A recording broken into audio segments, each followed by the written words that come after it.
That bag of pre-emergent herbicide cost $80. It was sitting in my garage from last spring. And the season before that. And the one before that. All of them were the same bag, the same label, the same price, the same promise. Buy it in March, spread it before the weeds emerge, and you will not spend your summer on your knees. The weeds came back every year. Not just back, harder, different weeds, new ones I did not recognize. And the soil underneath, the beds I had been protecting with that $79 powder, it felt like concrete by July. 4 hours a weekend, every weekend from May through August. That was what keeping up with my garden actually cost. Not the bag of herbicide. The 4 hours. Every single week. From the last frost to the first freeze. A 74-year-old farmer in Lancaster County has not weeded a bed in 11 years. Same soil, same Pennsylvania summer weeds. 11 years without once pulling a single weed by hand. When I heard that, I thought it was a story. Then he showed me what he does. It costs about $1 per bed, per season. I spent 7 seasons doing it the way I was taught. Herbicide in March, cultivation every 2 weeks, synthetic soil amendment in the bags from the garden center. Every year the weeds came back harder, the soil got worse, the cost went up. And every spring I stood in the garden center aisle, reading labels, trying to figure out which product would finally fix the problem the previous product had failed to fix. The problem was never my soil, it was the system I was following. Then I found one passage in Proverbs, 4 verses, a writer walking past a neglected field and describing exactly what he saw. That passage is not a warning about laziness. It is a precise agronomic description of what happens to unprotected soil, and it changed every number in my garden. Before we go any further, go to your garden right now. Find any patch of bare soil, anything without active plant growth, without mulch, without ground cover. Push your finger 1 inch into the surface. Pull it out. Look at what comes out on your fingertip. Hold that result. I will tell you what it means in a few minutes. Here is what I have come to believe after watching this work for years. Leaving soil bare is not neutral. It is not doing nothing. Bare soil is active degradation. The ground has no resting state. It is either being protected and fed, or it is being mined and abandoned. The Bible described that process specifically, not as metaphor, as direct observation. There is a field in the hill country described in Proverbs, not Solomon's vineyard, not the great harvest fields of Ruth and Boaz in Bethlehem. This is the field of someone who left it alone. The writer of Proverbs passed by it. He looked at it, and he told us exactly what he saw. Proverbs 24 verses 30 through 34. I passed by the field of a sluggard, by the vineyard of a man lacking sense, and behold, it was all overgrown with thorns. The ground was covered with nettles, and its stone wall was broken down. Then I saw and considered it. I looked and received instruction, read that agronomically. This field did not fail because of drought. It did not fail because the soil was poor. The soil in that region of Canaan, the hill country between Jerusalem and Bethlehem, was ancient limestone-derived terra rossa, one of the most mineral-rich soils in the ancient Mediterranean. That ground could grow things. It failed because it was left bare, exposed, unprotected, and the writer names exactly what happened. Thorns first, then nettles. That sequence matters. Thorns are pioneer weeds, tap-rooted, drought-tolerant. They colonize bare, disturbed soil first. Within weeks, nettles follow. Nitrogen-hungry, shallow-rooted, opportunistic. The broken stone wall is the loss of the protective perimeter. When the cover is gone, the wall, the ground cover, the active protection, what moves in is exactly what Proverbs describes. This is not a warning about laziness in general. It is a precise description of what happens to unprotected soil. The instruction received by the writer is the lesson. Active covering and tending are not optional. You do not get to leave the ground bare and call it neutral. The ground does not wait. It fills in with whatever is available. That is the first principle of what I call the living blanket. Soil has no neutral state. Covered soil generates biological wealth. Bare soil generates weeds, crust, heat, and collapse. The mechanism is real. Within 6 weeks of continuous bare exposure in summer conditions, soil surface temperature at noon can reach 140 degrees Fahrenheit. At that temperature, the microbial community that processes organic matter and makes nutrients available begins to collapse. Not all of them, but the most active zone, the top 2 inches, where root feeding mostly happens, shuts down. Cover the soil with 2 inches of organic material. Soil temperature at that same 2-inch depth stays below 80 degrees.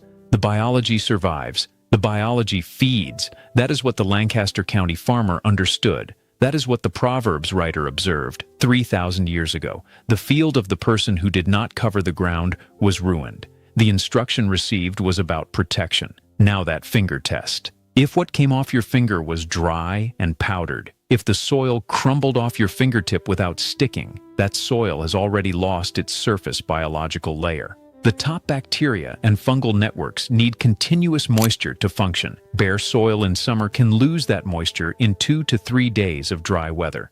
The crust forms. The biology retreats deeper, below the root feeding zone.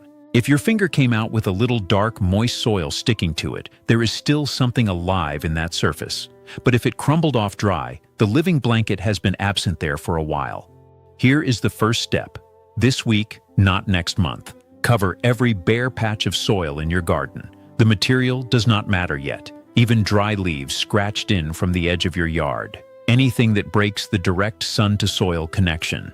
The 2021 Penn State Extension trials measured what happens when you do that. 6 growing regions, 3 years of side-by-side comparison, bare raised beds versus 2 to 4 inch organic mulch layer. The weed emergence numbers were the ones that stopped me. 68 to 73% reduction. Not some years, every year, every site. The mechanism is this. 91% of the weed species most common in American home gardens require a brief light flush to trigger germination, a moment of direct sunlight hitting the weed seed. It is called photodormancy. The seed is waiting in the soil for its signal. That signal is a flash of sunlight on the surface. Cultivating bare soil, raking bare soil, or simply leaving it exposed after rain gives every dormant weed seed within the top half-inch exactly that signal. Cover the surface, break the signal. The weed seed lies dormant.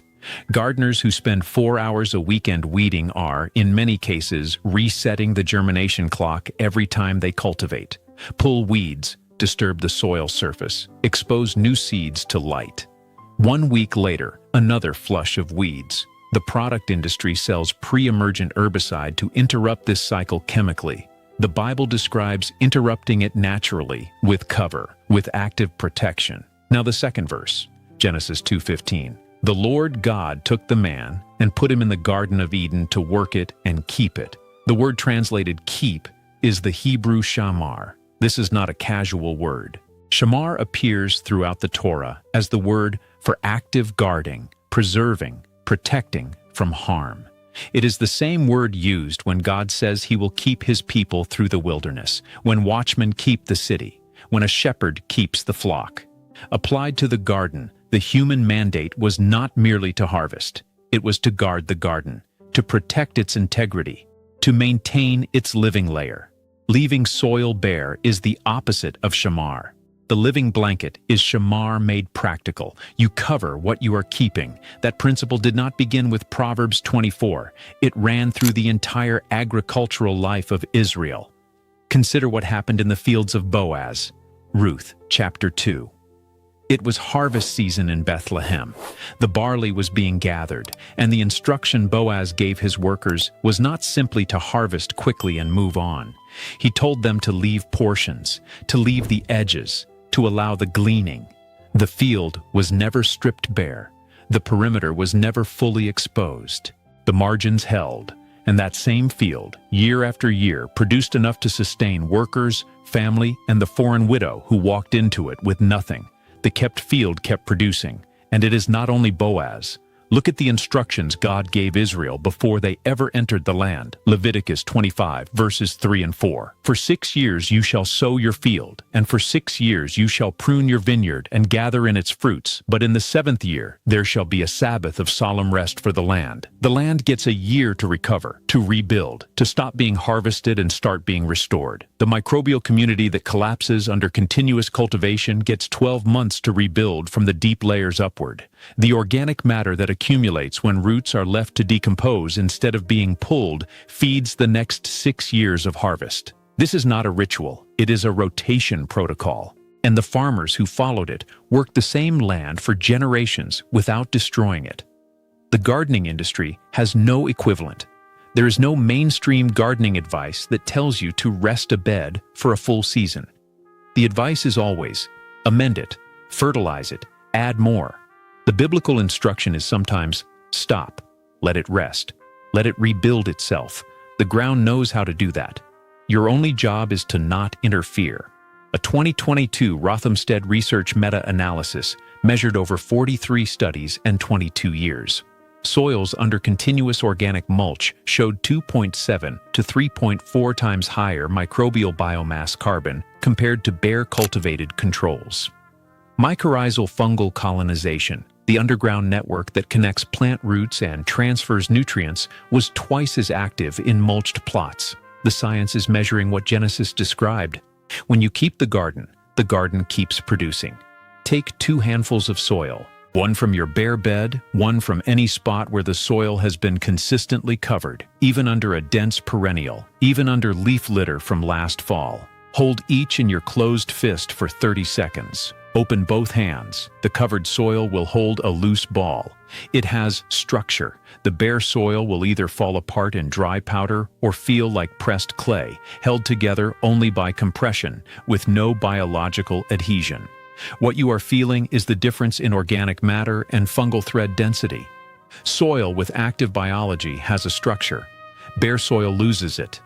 When I did this test for the first time with the Lancaster County farmer, he said nothing.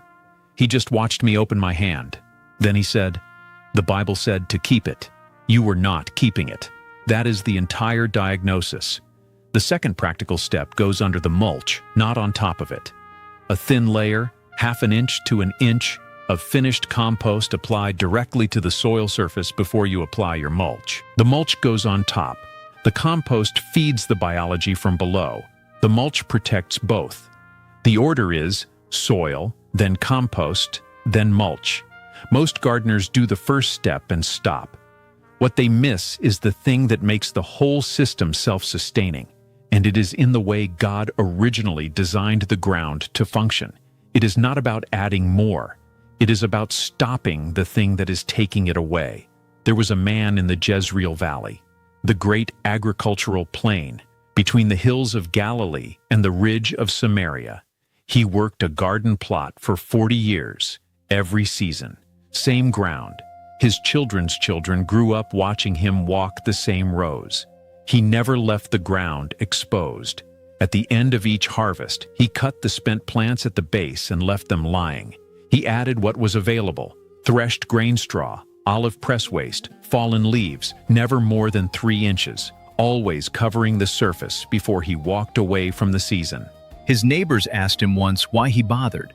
He said, "The ground is living. You do not leave a living thing uncovered in the heat." In 11 years of observation, his plot produced without a single season of exhausted soil. The modern trap is this. The gardening industry solved the weed problem with a product that makes weeding unnecessary by killing the soil at the same time. Landscape fabric, woven weed barriers, plastic sheeting. They do suppress weeds. They also collapse the biological gas exchange in the soil surface.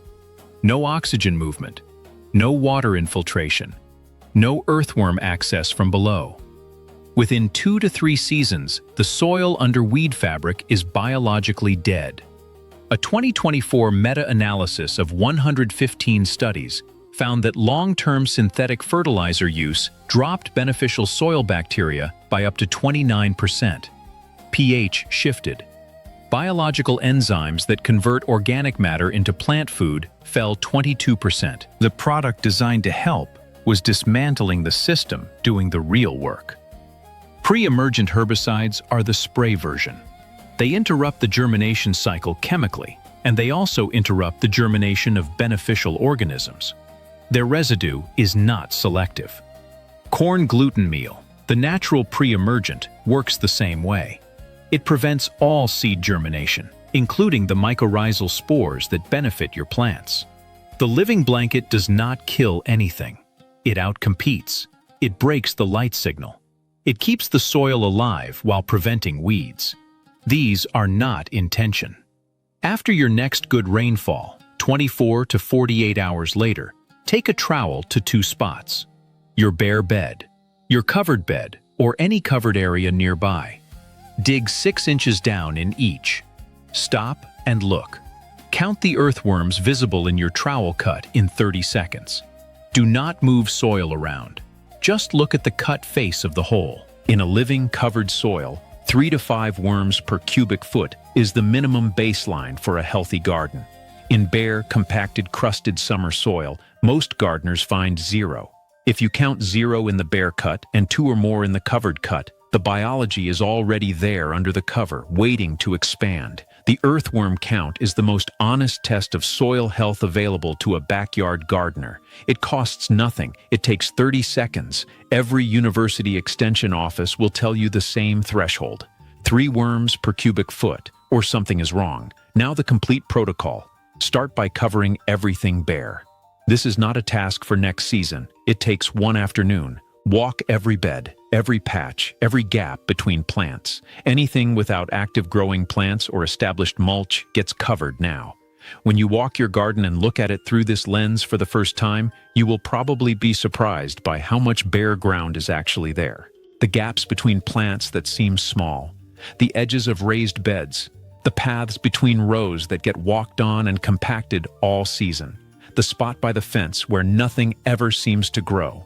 Every one of those is bare soil sitting in the sun, losing moisture, triggering weed seeds, and losing biology every single warm day. Your material options are 3, and all 3 cost effectively nothing or next to nothing. Straw from a feed store. 1 bale runs $6 to $10 and covers 3 to 4 standard raised beds at 2 to 3 inches deep.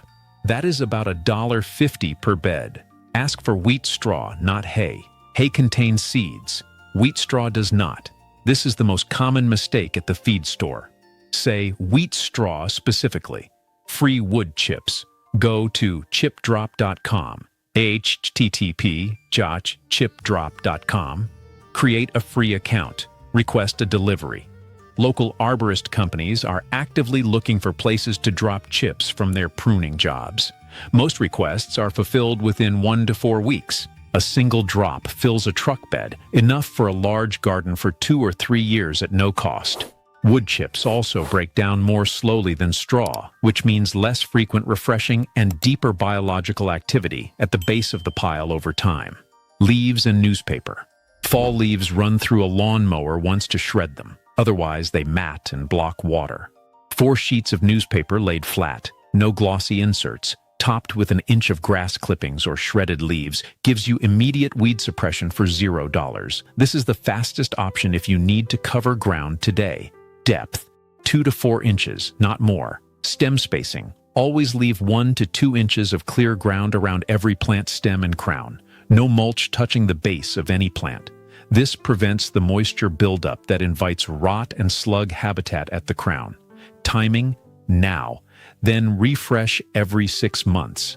Add a 1/2 inch to 1 inch on top of the compressed existing layer. The bottom of the mulch pile is becoming compost and feeding the soil. You are replacing what the soil consumed. Day 1, covered, takes 30 to 45 minutes per 4x8 raised bed. Week 2, the soil begins to feel different after rain.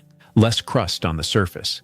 The weeds emerging will be fewer and shallower rooted because they could not get the light signal they needed for deep germination. Month 3, pull back a corner of the mulch layer.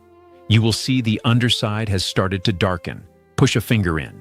The soil below will feel moist even in dry weather. You may see the first worm sign, year 1. Weed pressure dropped 60 to 70%. That is what the Penn State data showed. That is what the Lancaster County farmer showed me. That is what Proverbs described in reverse. This is what the kept field looks like instead of the abandoned one. 3 troubleshooting points that matter. Slugs under deep mulch. The moist environment under mulch is excellent slug habitat. The fix is simple and permanent. Pull mulch back 2 inches from every plant stem. The clear zone around the crown is both the slug prevention and the rot prevention. One rule handles both problems. Nitrogen drawdown with fresh wood chips. If your wood chips are freshly chipped, bright color, strong wood smell, still green material in the pile, the soil bacteria decomposing them will temporarily use nitrogen from the soil zone. Plants may yellow slightly for 4 to 6 weeks. The fix: before laying any fresh chips, apply a thin layer of finished compost or a small amount of blood meal directly on the soil surface. Feed the decomposers before they start so they do not draw from your plant zone.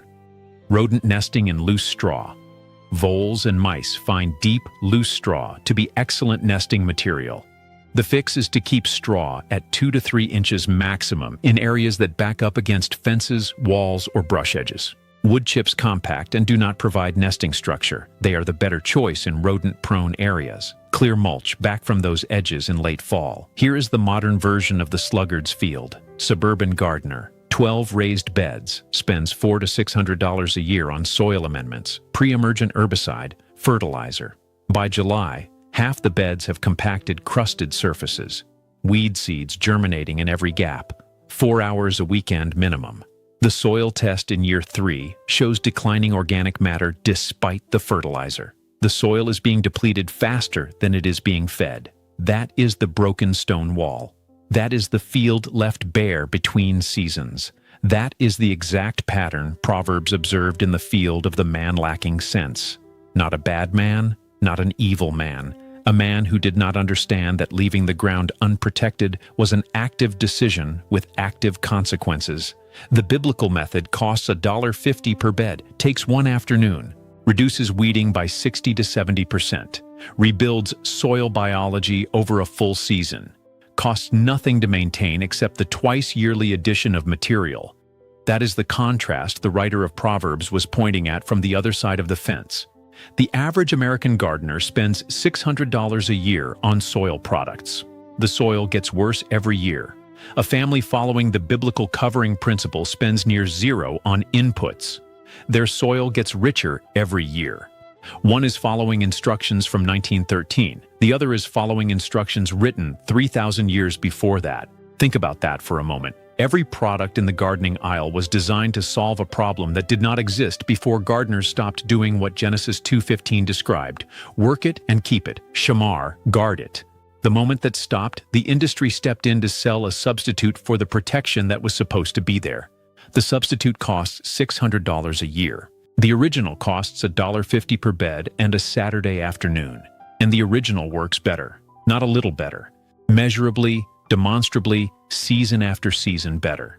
The Lancaster County farmer did not find this in a gardening book or a YouTube video. He found it the way the Proverbs writer found it.